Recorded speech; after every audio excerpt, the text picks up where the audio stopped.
Olá, sejam todos muito bem-vindos ao Visão 360, que é transmitido aqui na tela da Masper TV. O Visão 360 é transmitido no canal 575 da Parabólica Digital Brasileira, TV aberta para todo o país, e canais 20 e 520 para os assinantes da Claronet no Rio Grande do Sul. Você também pode nos acompanhar ao vivo pela nossa página na internet e em mais 127 provedores espalhados pelo mundo, ou curtir nosso conteúdo pela sua rede social preferida.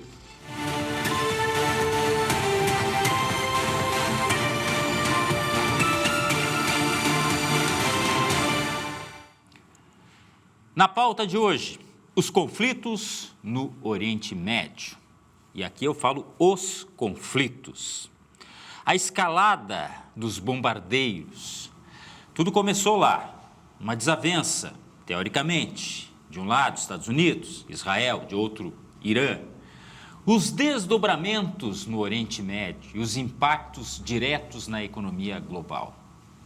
Bom, o conflito, ele eleva a tensão geopolítica, e aqui agora eu abreviei, botei conflito abrangendo toda essa situação, né? Isso pressiona o preço do petróleo, afeta mercados internacionais e coloca à prova as relações diplomáticas entre grandes potências. Quais os riscos deste conflito para o mundo? Como se posicionam as principais potências internacionais diante deste cenário? Para falarmos sobre este assunto, recebemos aqui no estúdio, presencialmente, o Dr. Hernani Fortini, advogado, membro da Comissão de Relações Internacionais da OAB-RS. E de maneira online está conosco o professor César Ruedel, consultor em relações internacionais. Mais uma vez, doutor César, muito obrigado por sua presença.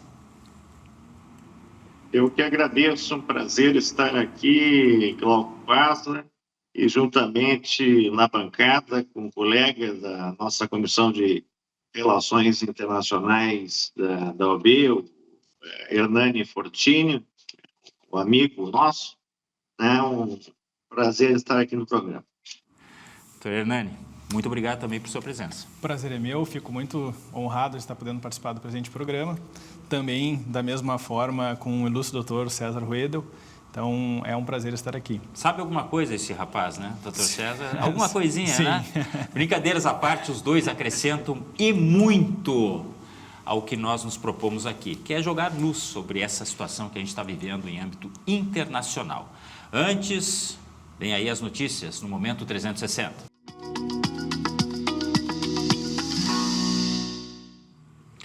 A agropecuária avançou 11,7% em 2025 e foi a principal responsável pelo crescimento de 2,3% do produto interno bruto. Safras recordes de soja e milho e desempenho histórico da pecuária impulsionaram o setor. O Brasil se tornou o maior produtor mundial de carne bovina, superando os Estados Unidos. Para 2026, projeções indicam desaceleração, mas há divergências sobre o ritmo do setor.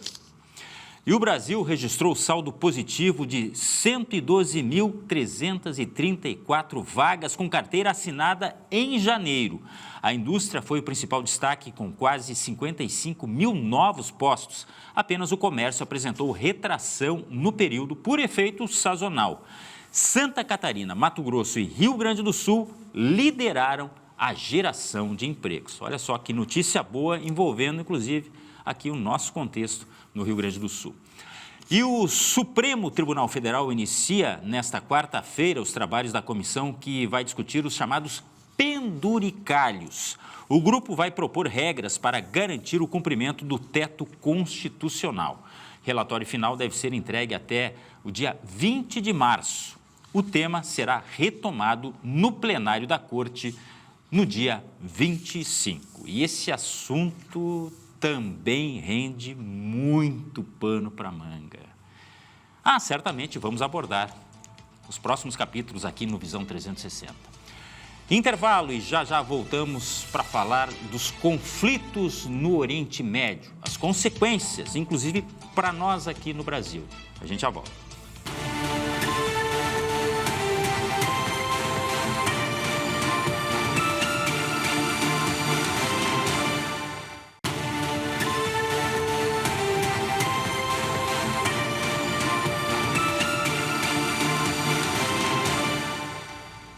Num primeiro momento estavam Estados Unidos, Israel, em oposição ao Irã, mas depois novos ingredientes surgiram, novos países envolvidos num conflito que tem uma escalada de tensão cada vez mais preocupante no Oriente Médio. Sobre isso, vamos falar hoje no Visão 360.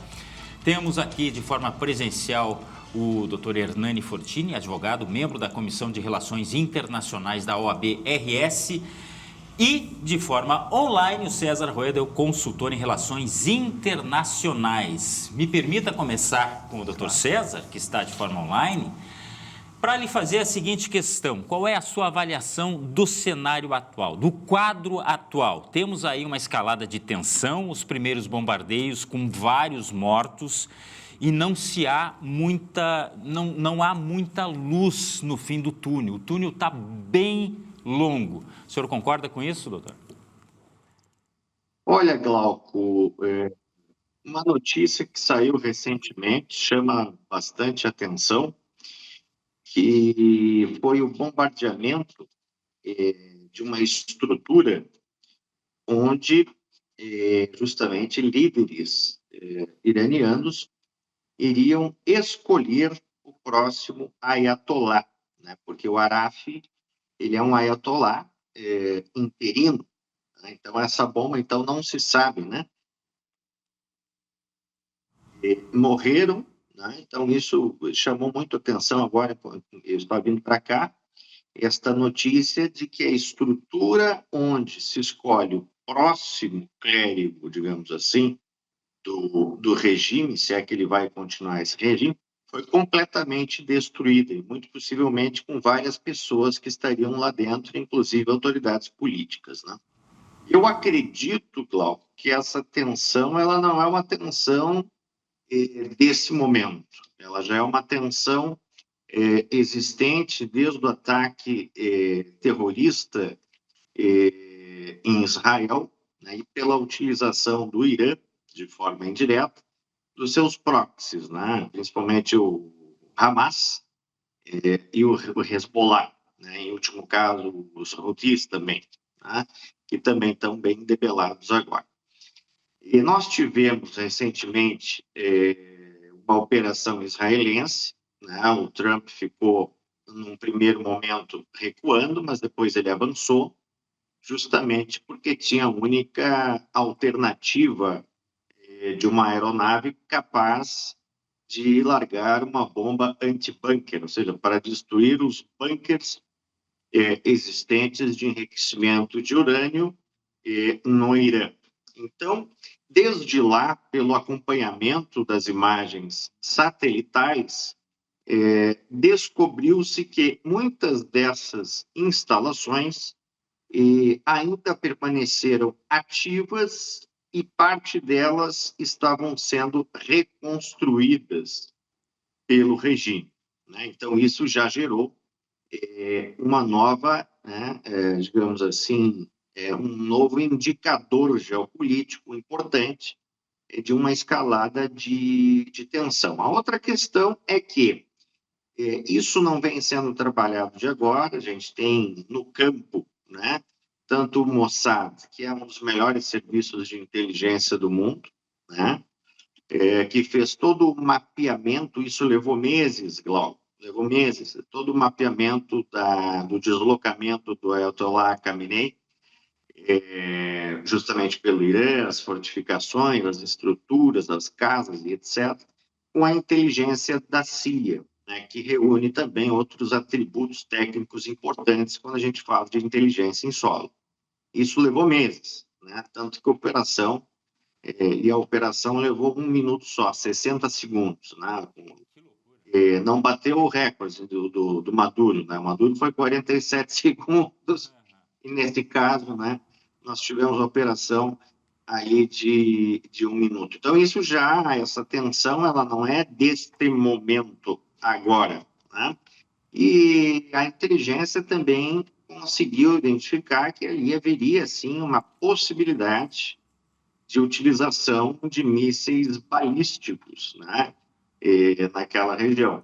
Hoje o Irã não tem míssil balístico que tem alcance para chegar nos Estados Unidos, mas tem alcance para fazer muito barulho nesta região do Oriente Médio. Então, eu vejo neste momento que nós estamos no início de um processo, haverá uma escalada ainda maior em termos de ataques, principalmente ataques aéreos, para debelar toda a infraestrutura. A gente está vendo isso a todo momento, né?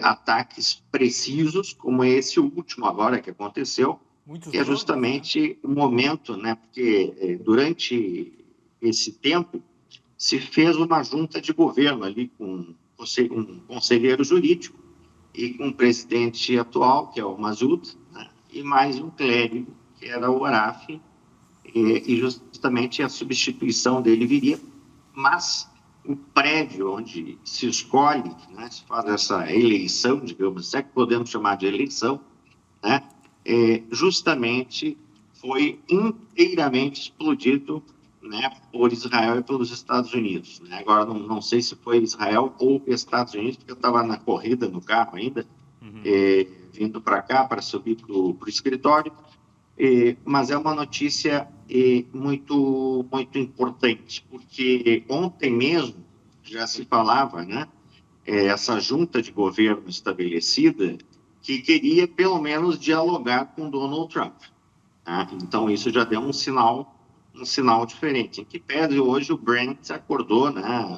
Se a gente tinha um Brent de 72, a gente está falando agora, se eu não me engano, hoje, pelo menos de manhã cedo, de um Brent de 78.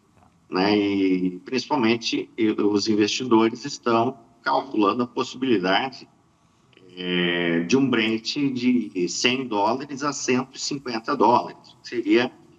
Traria efeitos diretos para a economia global e traria efeitos para o Brasil também, assim como o pincelamento, o bloqueio do Estreito de Hormuz, onde passa 1/5 do petróleo mundial e um grande volume de navios mercantes, né? E fez um ataque agora o Irã recentemente ali nos Emirados Árabes, uma estrutura portuária para dificultar ainda mais o acesso. Né? Então, o controle desse estreito, a partir de agora, ele é muito importante. Né? E é uma situação que tende, sim, a escalar fortemente pelas variáveis que nós temos. Em que pese os Estados Unidos tenham elegido como seu eixo principal, né, a partir de sua estratégia de segurança nacional, o hemisfério ocidental, ele tem essa capacidade, né, porque é uma superpotência, de atuar em diferentes teatros geopolíticos. Né? Por isso que a gente tinha lá, temos agora no Golfo, na parte sul do Irã, o porta-aviões Abraham Lincoln, né? E na parte norte, no Golfo da parte norte, nós temos o USS Gerald Ford, que são dois grandes porta-aviões com uma estrutura fantástica, né? E que envolve bilhões também de investimentos para um destacamento desse tipo. Já debelaram praticamente todo o sistema antiaéreo que foi concedido, que foi comprado dos chineses. Então, quer dizer que a defesa antiaérea chinesa não foi muito eficaz em defender os ayatollahs. Né? Me parece que há uma preocupação nesse sentido, porque agora, basicamente, os céus do Irã, né, estão abertos praticamente para voos israelenses e voos militares americanos. Assim, eu queria perguntar para o Dr. Hernani Fortini a respeito de informações históricas, inclusive. Nós temos esta questão do conflito que não é de hoje, mas, curiosamente, lá na década de 70, 1970, o então presidente dos Estados Unidos, Jimmy Carter, disse que o Irã era uma nação amigável, que tinha uma amizade muito próxima com os Estados Unidos, né? Shah Reza Pahlavi, Ali Khamenei, enfim, o tempo passou e que dá para considerar? Por que se chegou numa situação como essa? Bom, pode-se dizer que já havia esse novo regime buscando a intenção deles era uma mudança de poder, justamente que a Revolução Islâmica de 1979, onde um dos focos era justamente essa retirada, né, vamos dizer, dessa indução da forma ocidental dos Estados Unidos, a mudança de comportamento onde se passa a ser a República Islâmica.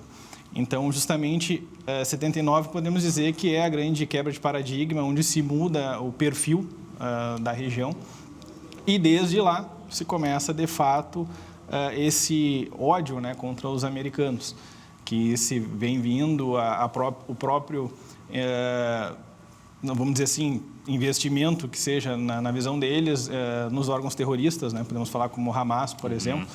Então, todo esse histórico ele é importante para nós conseguirmos compreendermos o que gera, talvez, ou o que validaria essa ação nos Estados Unidos hoje, que é o que gera a polêmica que nós até fiz questão de fazer um levantamento do que seriam as críticas que estão se arguindo hoje em relação ao porquê dessa ação, se essa guerra é ilegal, é imperialismo, teve... E até deixa eu acrescentar nessa questão aí, porque muita gente coloca no contexto, logicamente, o jeito Trump de proceder, que a gente sabe que tem uma lógica. Não dá para dizer que ele é contra o próprio discurso. O que ele diz que vai fazer, ele está fazendo.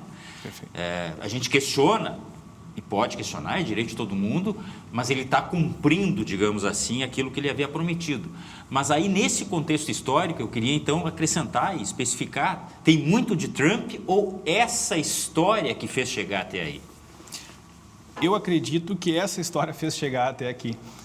Justamente que é inegável, né, a questão que já estava sendo investigada por Israel, a questão do enriquecimento do urânio.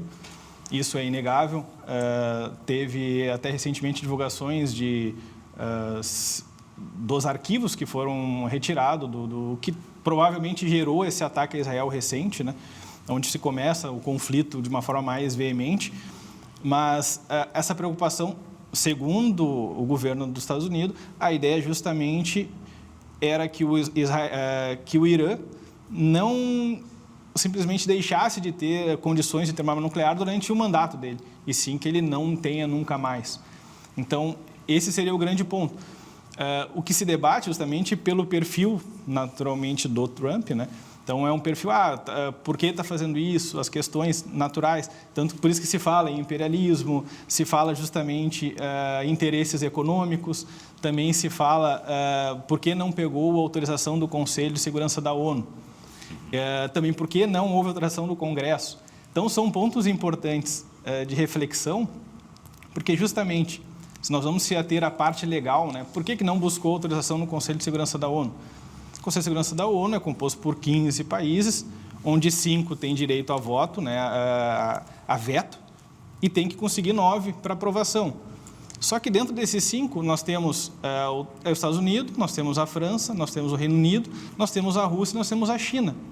Ou seja, é um assunto que jamais seria aprovado no Conselho de Segurança da ONU. Tanto que quando foi utilizado, geralmente quando se fala em aprovação de uma defesa, ou uma intenção de defesa, como aconteceu num caso que foi mundial, que foi 11 de setembro. Lá se autorizou uma retaliação. Mas nós estamos falando aqui não em uma retaliação.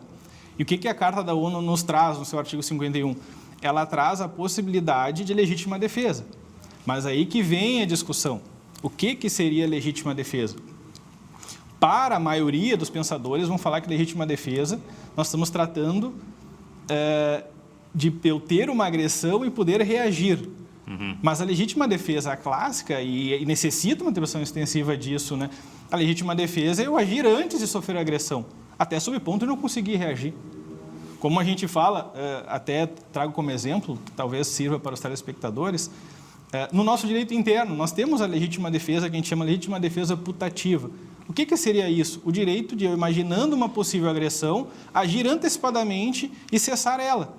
Então, daqui um pouquinho, me equivoquei. Essa pessoa que estava vindo na minha direção não estava armada. Não tem problemas. Desde que seja justificável o ato, eu serei isento de pena. Agora, nós temos que transportar isso para uma análise de uma nação. Nós estamos trabalhando de alguém que, como o Dr. César falou, tem um centro de inteligência acima de vários países, tem um conhecimento de difícil até compartilhamento, isso, às vezes até não, até de impossibilidade de compartilhamento.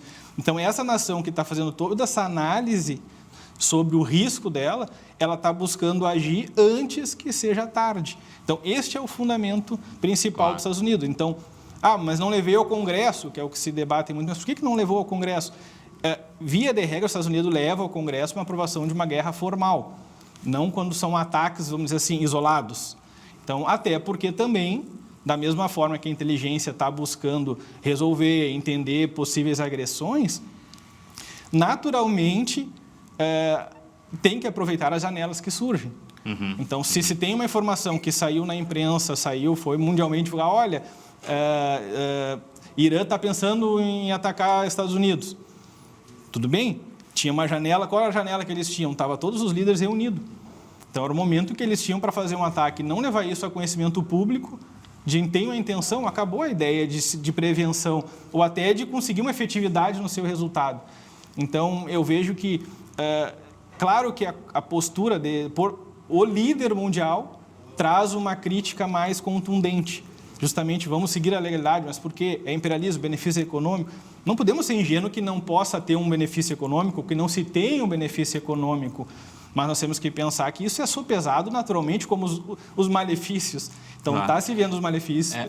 O mais curioso, antes de eu fazer uma nova questão aqui para o Dr. César, é o embate que se dá nas redes sociais, de observadores de fora, que muitas vezes não têm nem a noção do contexto, que são os pró e os contra. Simples assim.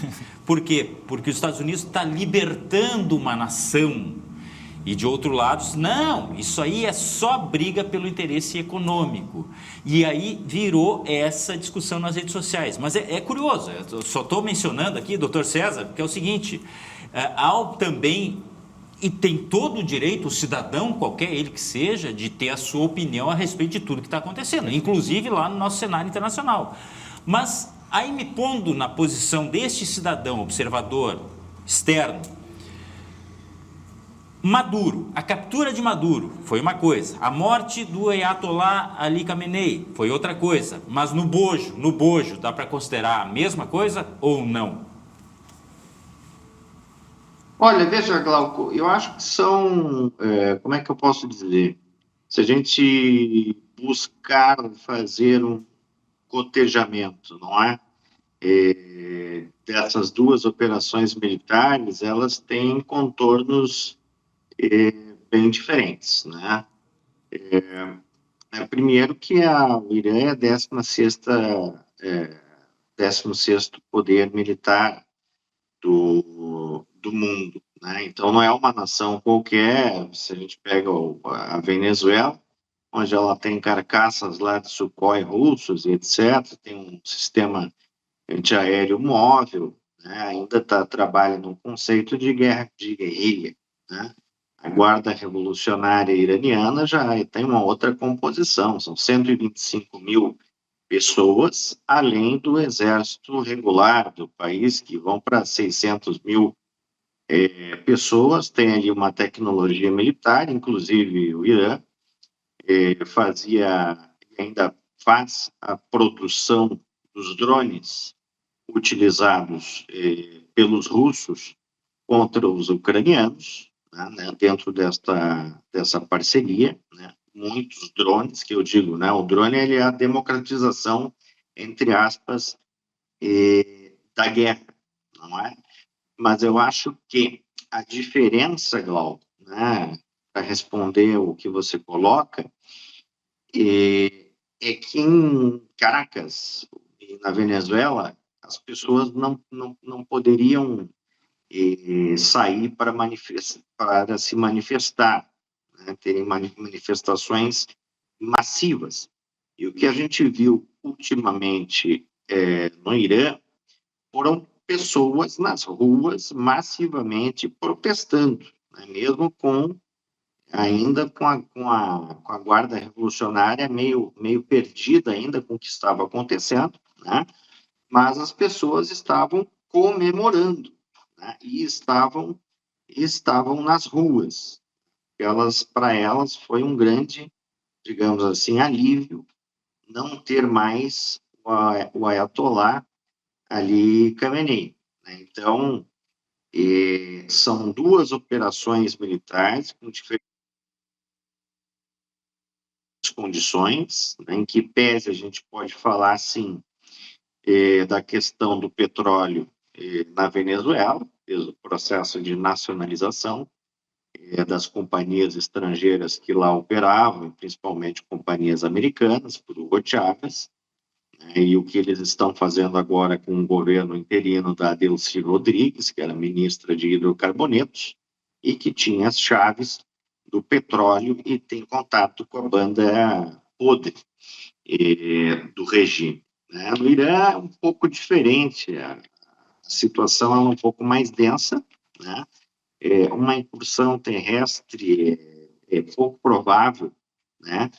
Para esse momento, e os ataques aéreos, né? O que nós tivemos ali na Venezuela foi a extração do Maduro, né? Inclusive com uma utilização de uma nova arma com características sonoras, né? Que emite uma onda sonora de tantos decibéis que os 50, digamos assim, 50 guardas, né, do Maduro simplesmente caíram no chão, uns vomitando, alguns com sangramento no nariz, etc., não entendendo o que estava acontecendo, que é uma arma tipo sônica, né? E são dois contextos diferentes. As operações aéreas no Irã são demasiadas, né? Nós tivemos aí só nos primeiros momentos 1.200 operações aéreas dos caças israelenses, mais 800 operações aéreas dos caças americanos, revelando ali pontos políticos, pontos militares e principalmente a defesa antiaérea, que é a primeira coisa que se faz para que você possa ter o caminho aberto, né? Então, hoje eles têm esse caminho totalmente aberto, né? Enquanto isso, a China e a Rússia fazem manifestações, né? Mas se a gente pega a questão do petróleo, né? Uma coisa é lá em Caracas se reativar a indústria do petróleo, tá certo? Juntamente com a PDVSA digamos, modernizar o sistema, permitir a exploração por outras companhias, e principalmente americanas, né? Ali nós temos um outro problema, que nós temos para o escoamento do petróleo, nós temos o Estreito de Hormuz, por onde passa 1/5 do petróleo do mundo, né? E um dos principais afetados por isso é a China, né? O primeiro é a Índia, né? Seria mais afetado seria a Índia, e depois a China. Portanto, eu acredito que esta mobilização militar também é uma mobilização militar que enfraquece esta ideia ou essa concepção dos BRICS, né? Porque você está falando da China, né? Você está falando da Índia e você está falando do Irã, que recentemente entrou no BRICS. Ou seja, essa proposta do BRICS de querer mudar o jogo, de querer mudar o status quo, de ter uma ideia anti-ocidental, né? O recado que está se dando é o seguinte: isto não vai avançar. Vocês não vão substituir o dólar como moeda fiduciária, né? E vocês não vão ter a zona de influência como vocês tinham no passado, né? Que compravam praticamente, por exemplo, os consórcios sino-russos, né? Compravam país. Na América Latina, a Venezuela foi um país que vendeu a sua soberania à China e à Rússia, e, em parte, ao Irã. Então, o petróleo, sim, tem ali um plano de fundo em ambas as situações, mas as variáveis são diferentes. E eu acho que esse é um recado muito forte dizendo o seguinte, olha, o BRICS não tem capacidade militar. E isso é um recado muito forte e muito importante que enfraquece também a própria divisão do mundo, né?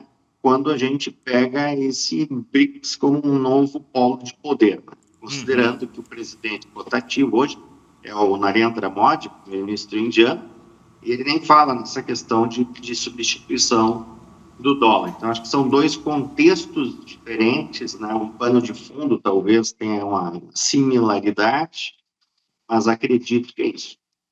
Certo. Doutor Hernani, as autoridades da Guarda Revolucionária disseram o seguinte, olha, na mesa de negociações, os Estados Unidos botou uma arma. Isso é discurso de conflito ou, na sua opinião, houve isso realmente? Os Estados Unidos nem quis dialogar? Eu acredito que sim, que quis dialogar. Agora sim, tem a questão de perfil de líderes. Naturalmente, a forma de condução dele, nós temos um prazo para entrarmos num acordo. E dentro desse prazo veio essa história da janela, justamente onde estava a reunião de todos a parte importante da cúpula do partido, e se resolveu fazer esse ataque. Então, eu diria que, sim, de fato, foi uma pressão, como foi da mesma forma na Venezuela, ou fazemos assim, ou vai ter problema, mas também não justificando, mas sempre importante de pensar que o objetivo não era algo absurdo.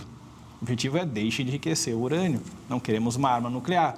Então, justamente por essa dificuldade, essa pressão que se tem, esse ódio que se tem, esse medo que tem do Irã, até em relação a Israel.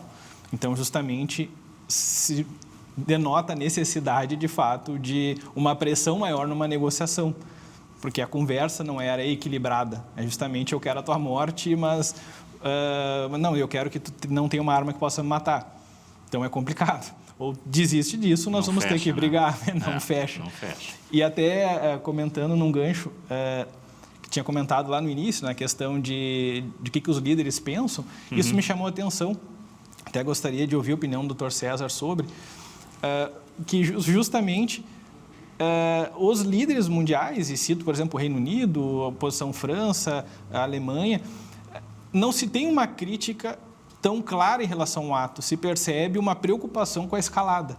Em nenhum momento há uma manifestação contrária aos Estados Unidos, como na Venezuela já foi um pouquinho mais equilibrada. Explícito. Explícito. Agora, justamente, olha, né, nós temos que ter paz, manter a paz, mas temos que cuidar com a escalada, o que me leva a crer até que ponto não havia um interesse, de fato, uma preocupação dos demais players mundiais, né? Justamente com essa intenção do Irã. E só lhe interromper rapidinho, e chamou a atenção da manifestação oficial do Reino Unido, né? Colocando as suas bases à disposição, a pedido dos Estados Unidos, sim, inclusive, porque são posições estratégicas que eles entendem que eram necessárias ser utilizadas pelos Estados Unidos, e eles cederam a esse pedido. Quer dizer, pelo menos na prática, não houve essa resistência, por exemplo, a uma ação dos Estados Unidos. Exato. E não queremos se envolver, queremos a paz, mas está aqui a minha base para tu utilizar e fazer o que for necessário. Então, justamente, percebe essa necessidade deste ato. Agora, claro, sempre vai levar aquela discussão que a gente começou falando, de soberania, de invasão, mas a soberania também tem os seus limites, os teus direitos é até onde começa o meu.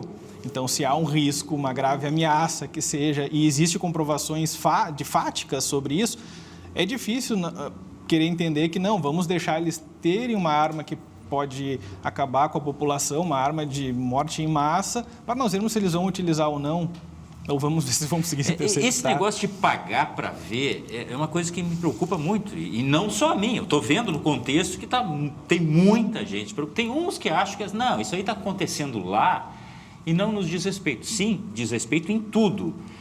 No aspecto comercial, que a gente já mencionou aqui, vai falar mais ainda, mas, gente, é um conflito sem precedentes que pode estar ali, né, à espreita, e com consequências que a gente nem imagina, porque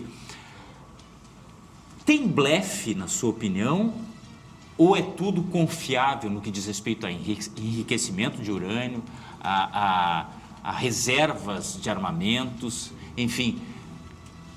Há uma dúvida em relação a isso. Eu não sei se a gente está no horário do nosso intervalo já. Estou vendo a música aqui, é isso?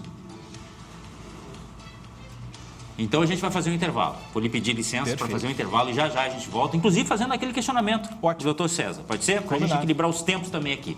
Já voltamos aqui no Visão 360.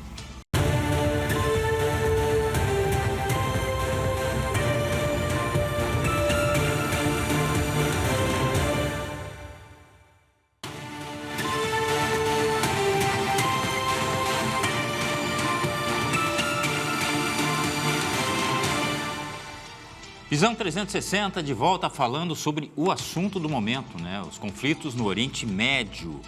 Estamos recebendo aqui no estúdio o Dr. Hernani Fortini, que é advogado, membro da Comissão de Relações Internacionais da OAB-RS, e de forma online o César Ruedel, doutor consultor em Relações Internacionais. Antes do intervalo, o Dr. Hernani fez até um questionamento que gostaria de repassar ao Dr. César, e eu faço questão que o senhor pergunte. Perfeito. Dr. César, estávamos conversando que há uma sensação, talvez equivocada minha, mas uma sensação de que os líderes mundiais não estão trazendo uma crítica efetiva à ação no Irã, porque me parece que sempre quando falam, por exemplo, Reino Unido, França, nas notas de repúdio que seja, ou manifestações, sempre se ressalta a preocupação com a escalada, mas não tive a sensação de não deveria ter feito isso, ou por que está fazendo isso, ou não nos consultou como deveria, não sei. Então, traria esse questionamento por ser uma sensação minha. Obrigado, Hernani, pela pergunta. O que nós estamos passando nesse momento é algo que talvez a gente ainda não tenha a total dimensão. Se vocês se recordam, hoje eu vi um vídeo do presidente francês, Emmanuel Macron, anunciando a produção de mais ogivas nucleares, né? E eles estavam entoando, se me parece, o hino francês, enquanto olhavam para um submarino. Isso é algo extremamente simbólico, né? É uma manifestação extremamente simbólica. E eu agora também observava, enquanto estava no intervalo, recebi aqui uma notícia. Vejam como essa questão toda pode escalar, inclusive, para fora do Oriente Médio, né? A Espanha recusou que os Estados Unidos utilizasse suas bases, né, para apoio a estes ataques no Irã. E o Trump acabou de dizer, foi recente isso, que não vai ter mais comércio com a Espanha. Simplesmente ele cortou o comércio com a Espanha, zero comércio. Então, nós estamos passando por um momento, né, em que a posição das lideranças, eu acho que esse ponto que o Hernani traz, ele é muito importante, ele vai ser um ponto de mudança, porque nós estamos vivendo numa fase de hegemonia. O que é uma fase de hegemonia? Uma fase onde você tem uma superpotência que consegue controlar a agenda internacional, né? Quando nós tínhamos lá o Biden quase natimorto, né, com a sua caneta automática emitindo decretos, né, o mundo era outro. Mas agora a gente está vivendo uma nova realidade. E, digamos assim, o posicionamento dos líderes internacionais ele é muito importante. Alguns líderes internacionais já manifestaram apoio, né, a esses ataques aéreos. Alguns ainda não se manifestaram, né? O Brasil está numa condição muito complicada, principalmente porque o Celso Amorim, né, parece que apareceu de novo. Eu pensei que tinham colocado o Celso Amorim dentro de um bunker, mas não, ele apareceu de novo para dar conselhos para o Lula, né, o que é muito, digamos assim, não é bem fazejo, né, em termos estratégicos militares. E o posicionamento do Brasil vai ser muito importante. Agora, eu estava vendo também, nesse intervalo, que estão liberando apenas os navios no Estreito de Hormuz que estão levando petróleo para a China. Então, pode ser que tenha uma outra problemática, né, que possa haver algum ataque ou alguma interceptação dos Estados Unidos ou do Israel a estas embarcações. Isso pode escalar, né, pode escalar ainda mais. Né? A contar também que num relatório recente divulgado pelos Estados Unidos, por exemplo, afirmam que há uma base militar, né, no estado do Paraíba, no Brasil, né, que seria para pesquisas científicas, mas a gente sabe que isso aí é justamente para coleta de informações e espionagem, né? Esse navio chinês que esteve recentemente atracado aqui no Rio, que não permitiram nem que o Conselho de Medicina entrasse para ver o que os médicos, entre aspas, chineses estavam fazendo.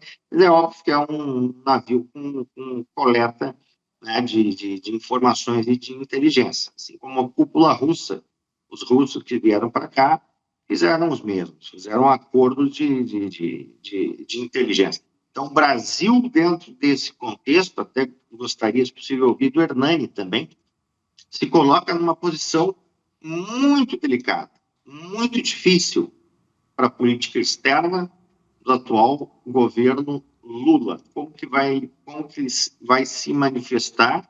Eu acho também que vai ser a primeira eleição que nós teremos no Brasil onde a pauta da política externa irá aparecer e isso irá favorecer significativamente a direita, que eu não estou entrando em méritos ideológicos, apenas fazendo uma leitura fria de ciência política, né? Mas gostaria de ouvir do Hernani e do Glauco, se fosse possível, o que eles acham, hein?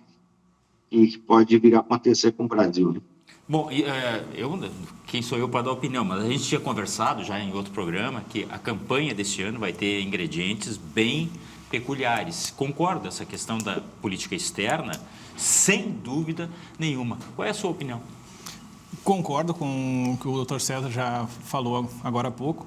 De fato, não consigo ver o Brasil se manifestando contrário às ações, até porque as ações vão ser bem políticas, sempre preocupado de fato numa reeleição e acredito que independente do impacto, vão se manter uma postura de contra os ataques no Irã, contra a questão da Venezuela e não vejo também tentando utilizar esse cenário numa estratégia econômica. Eu vejo de simplesmente tentar ser imparcial, mas não sendo, justamente a aparência. A aparência. Porque a primeira manifestação no Brasil foi uma crítica ao ataque. Me chamou a atenção o vice-presidente Geraldo Alckmin, quando questionado, né? Não, o Brasil é sempre pela paz. Bom, eu fiquei imaginando se ele dissesse assim, não, o Brasil é a favor da guerra. É claro que é uma resposta protocolar, inicial, para não tocar em nenhum assunto mais delicado. Eu entendo isso aí, eu entendo. Mas é lógico que essa eleição e todo este ano vai ser conduzido pelo que o governo fez, não só em relação a posicionamento político, nesse caso do Oriente Médio, muito também em relação à Venezuela e muito das suas relações com o Maduro lá atrás, né, com a própria China. E agora o Dr. César trouxe esse exemplo do navio que estava atracado, que ninguém sabe exatamente, mas por que ele estava lá? O que ele estava fazendo? E as pessoas têm que entender, não sei se é a sua opinião também, de que o que acontece lá nos afeta profundamente. E aí, para finalizar, infelizmente nosso tempo está terminando, doutor César, mas eu tenho que finalizar perguntando aqui para o doutor Hernani também, reflete sim, é o preço do petróleo, que já oscilou, a alimentação de repente vai ser afetada, isso tudo tem uma cadeia por trás, por exemplo, combustível vai afetar todo mundo. Sim. O que a gente deve se preocupar mais, na sua opinião? É difícil dizer o que se preocupar mais, né? Porque, de fato... Tem muita coisa. Tudo envolve a questão alimento, gás, combustível. É uma cadeia, naturalmente, que vai refletir no bolso de todo brasileiro. Também não vejo como o que poderia se fazer como oportunidade, que se pudesse, talvez, melhorar, tirar proveito dessa situação. Mas eu digo na parte prática. Na parte política, sim. Nós temos, claro que eu diria filosoficamente que é fácil dizer que eu sou contra a guerra quando eu não tenho condições de. Então, eu sou pacífico. Sim, eu sou a favor da democracia na Venezuela, Exato. mas opa, só um pouquinho. Alto lá.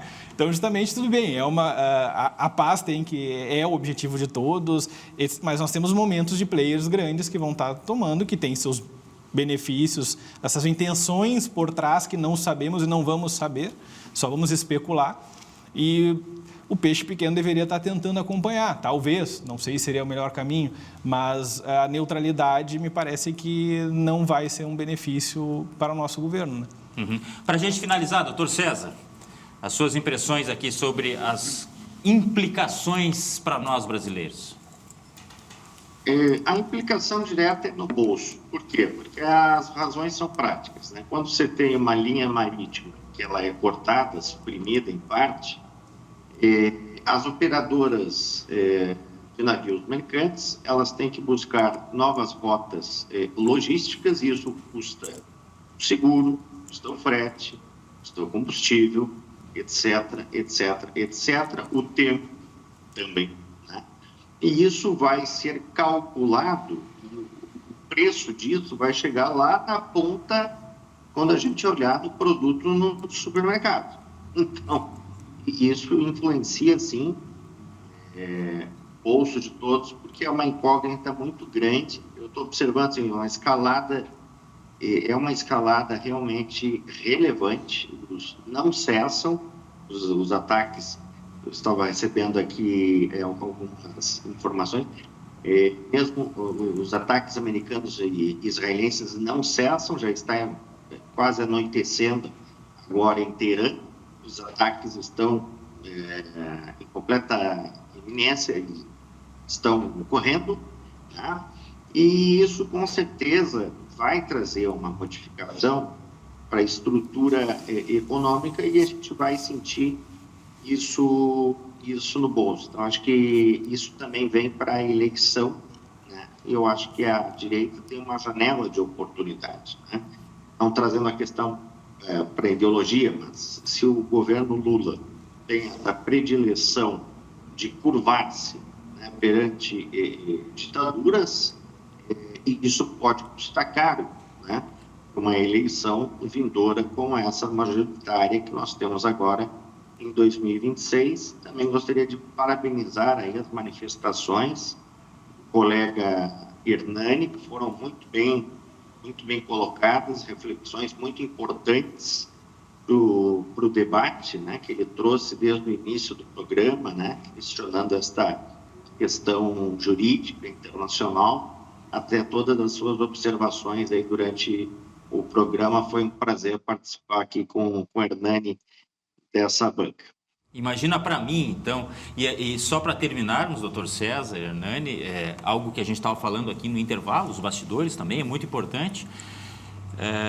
Vários países já envolvidos por serem bases, por estarem nesse contexto, mas, por exemplo, Emirados Árabes, né, com todo o potencial, o aeroporto de Dubai completamente esvaziado, porque em determinado momento foi determinado, no espaço aéreo ninguém entra, ninguém sai. Várias famílias, inclusive, eu estava conferindo nas redes sociais, acabaram de chegar de volta no Brasil. Vários voos foram cancelados que estavam indo para os Emirados Árabes, porque é um destino turístico, sim, e quem já foi sabe por quê. Há um potencial muito grande, um investimento, inclusive, nesse setor, já visando o declínio do petróleo. Então, é um momento sem precedentes que nós estamos vivendo. É a história que nós estamos acompanhando presencialmente ou remotamente, mas no momento. A gente não está vendo nos livros, está acompanhando agora, neste momento, tudo o que está acontecendo. Eu quero desde já agradecer mais uma vez a participação do Dr. César Rueda, o consultor em relações internacionais, ele que mais uma vez nos deu a honra de participar e nos agregar tantas informações assim. Dr. César, muito obrigado. Eu que agradeço, Glauco, é sempre um prazer aí participar. É muito mais fácil participar do programa quando o jornalista é bom e sabe fazer as perguntas imediatas. Vontade sua. Não faça isso que eu vou acreditar. Muito obrigado mais uma vez. Sempre bem-vindo. Obrigado. Obrigado. E é claro que eu tenho que agradecer muito ao Hernani Fortini, doutor, advogado, membro da Comissão de Relações Internacionais da OAB-RS, que aqui presencialmente também nos ajudou a esclarecer. Tenho que lhe confidenciar que acho que vou ter que lhe chamar mais vezes, porque infelizmente este é um capítulo que está longe de terminar. Perfeito, eu agradeço a oportunidade, é uma honra estar aqui participando no seu programa. Também, da mesma forma, fico lisonjeado de ter o colega, o ilustre doutor César Ruedel, junto nesse bate-papo. Então, agradeço do fundo do coração essa oportunidade e poder estar colaborando com o programa e com informações aos telespectadores. Professor de todos nós, doutor César, um grande professor. E a todos vocês que nos acompanharam, muito obrigado aqui no Visão 360, na tela da Masper TV, infinitas possibilidades. Tchau!